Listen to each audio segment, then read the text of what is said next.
Hello everyone, कैसे हो friends. आशा करता हूँ आप सब लोग अच्छे होंगे। दोस्तों, इस वीडियो में हम डिस्कस करने वाले हैं RRB technician grade third 12th PCM की कट ऑफ कितनी जा सकती है, टोटल पोस्ट कितनी थी, फॉर्म अप्लाई कितने हुए, पर सीट कंपटीशन आपका एग्जाम में कितना रहने वाला है, एग्जाम में अटेंडेंस कितनी रही, फाइनल पर सीट कंपटीशन सिलेक्शन के लिए आपका कितना रहने वाला है, और हाईएस्ट, मीडियम और लोएस्ट जोन में जनरल, ओबीसी, ईडब्ल्यूएस, एससी और एसटी कैटेगरी की कट ऑफ कितनी जाने वाली है। तो दोस्तों, आपकी जो टोटल पोस्ट थी 13,206 आपकी टोटल पोस्ट थी, और इनके लिए जो टोटल फॉर्म अप्लाई हुए हैं दोस्तों 23,34,000 टोटल फॉर्म दोस्तों इनके लिए अप्लाई हुए हैं। अगर दोस्तों हम देखें निकालकर पर सीट कंपटीशन आपका कितना रहने वाला है 13,206 पोस्ट के लिए, तो दोस्तों 23,34,000 को हम डिवाइड कर देते हैं आपकी टोटल पोस्ट 13,206 से।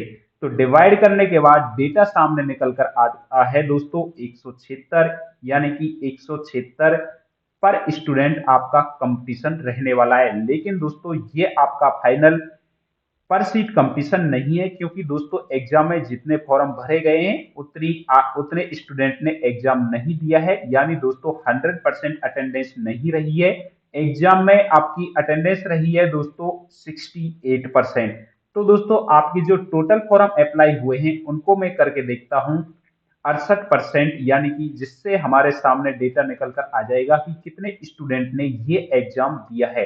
तो दोस्तों, हम 68% करते हैं तो डेटा सामने निकल कर आता है दोस्तों 15,87,120। 15,87,120, यानी कि 15,87,120 स्टूडेंट ने ही ये एग्जाम दिया है। तो फाइनल पर सीट कंपटीशन अगर हम निकाल कर देखें तो दोस्तों 15,87,120 को मैं डिवाइड कर देता हूं दोस्तों आपकी टोटल पोस्ट 13,206 से। अब हमारा फाइनल पर सीट कंपटीशन निकल कर आ जाता है दोस्तों 120 स्टूडेंट का, यानी कि दोस्तों अगर आपको सिलेक्शन लेना है तो दोस्तों आपको अपने से 120 स्टूडेंट को पीछे करना होगा।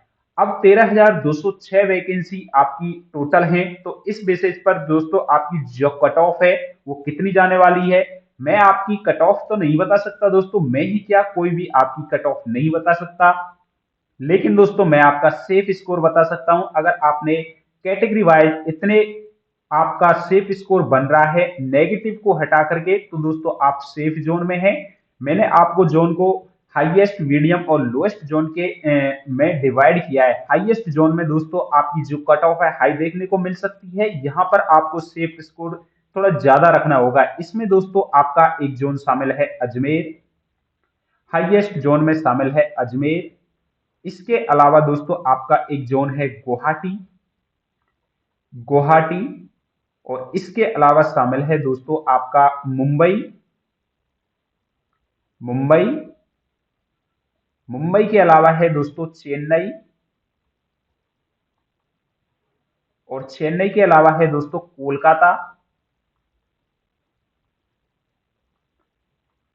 सिकंदराबाद, सिकंदराबाद और अहमदाबाद।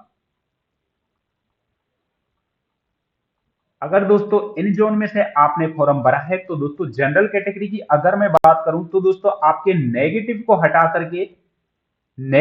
हटा करके दोस्तों जनरल कैटेगरी में अगर आपका 78 प्लस रॉ स्कोर बन रहा है तो दोस्तों आप सेफ जोन में हैं। ओबीसी कैटेगरी की अगर मैं बात करूं इन जोन में तो दोस्तों अगर आपके 76 प्लस रॉ मार्क्स यानी कि सेफ अटेम्प्ट बन रहा है तो आप सेफ जोन में हैं। ईडब्ल्यूएस कैटेगरी की अगर मैं बात करूं तो दोस्तों ईडब्ल्यूएस कैटेगरी में अगर आपका 75 प्लस रॉ मार्क्स बन रहा है तो आप सेफ जोन में है। एससी कैटेगरी की अगर मैं बात करूं तो दोस्तों एससी कैटेगरी में अगर आपका 70 प्लस रॉ मार्क्स बन रहा है तो आप सेफ जोन में है। एसटी कैटेगरी की अगर मैं बात करूं तो दोस्तों एसटी कैटेगरी में 66 प्लस अगर आपका रॉ मार्क्स बन रहा है तो आप सेफ जोन में है। ये स्कोर मैंने आपके बिना नॉर्मलाइजेशन और नेगेटिव को हटाने के बाद दोस्तों मैंने बताया है, क्योंकि दोस्तों नॉर्मलाइजेशन के बाद आपको पता है कि आपके 8 से 10 नंबर बढ़े हुए मिलेंगे। और हाँ, ये मैंने आपकी कट ऑफ नहीं बताई है। अगर आपका इतना सेफ स्कोर बन रहा है तो दोस्तों आप सेफ जोन में है। मीडियम जोन में अगर दोस्तों आपका इतना रो मार्क्स बन रहा है तो आप सेफ है। मीडियम जोन में दोस्तों एक जोन है आपका चंडीगढ़। चंडीगढ़, इसके अलावा दोस्तों भोपाल, भोपाल, गोरखपुर, गोरखपुर, पटना, बिलासपुर,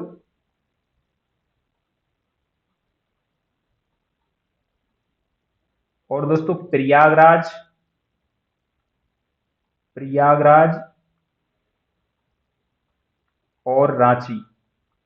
अगर दोस्तों इन जोन में से आपने फॉर्म भरा है तो दोस्तों नेगेटिव को हटाने के बाद, अगर दोस्तों मैं बात करूं आपकी जनरल कैटेगरी की, नेगेटिव को हटाने के बाद इन जोन में अगर आपका 76 प्लस जनरल कैटेगरी में रॉ मार्क्स बन रहा है तो आप सेफ जोन में है।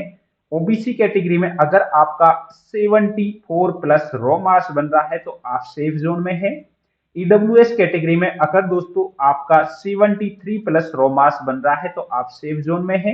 एससी कैटेगरी की मैं बात करूं तो दोस्तों अगर आपके 68 प्लस नेगेटिव को हटाने के बाद रो मार्क्स बन रहे हैं तो आप सेफ जोन में हैं। एसटी कैटेगरी में अगर दोस्तों आपके 64 प्लस रो मार्क्स बन रहे हैं तो दोस्तों आप सेफ जोन में हैं।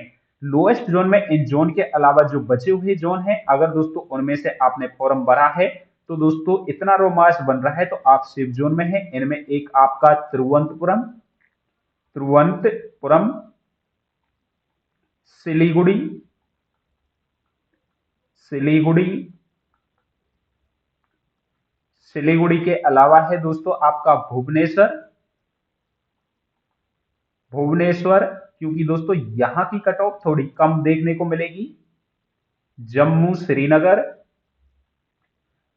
जम्मू श्रीनगर और बेंगलोर, मालदा,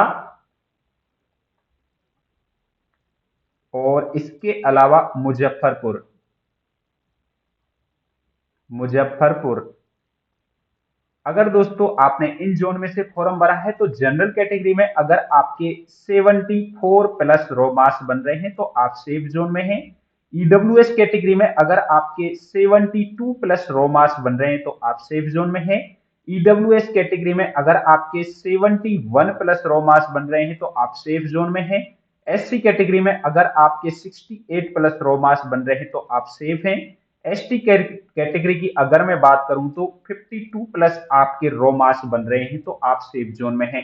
मैंने आपके ये कट ऑफ नहीं बताई है, मैंने आपके रो मार्क्स बताए हैं, यानी कि सेफ अटेम्प्ट आपका इतना हुआ है नेगेटिव को हटाने के बाद। और ये दोस्तों आपके बिना नॉर्मलाइजेशन के अगर आपका इतना रो मार्क्स बन रहा है तो आप सेफ जोन में है, क्योंकि दोस्तों नॉर्मलाइजेशन के बाद आपके 8 से 10 नंबर लगभग बढ़े हुए देखने को मिलेंगे। तो दोस्तों अगर आपने यहां से फॉर्म भरा है तो दोस्तों आपकी कट ऑफ लगभग इतनी ही जाएंगी, यानी कि इतना सेफ स्कोर बन रहा है तो आप सेफ जोन में हैं।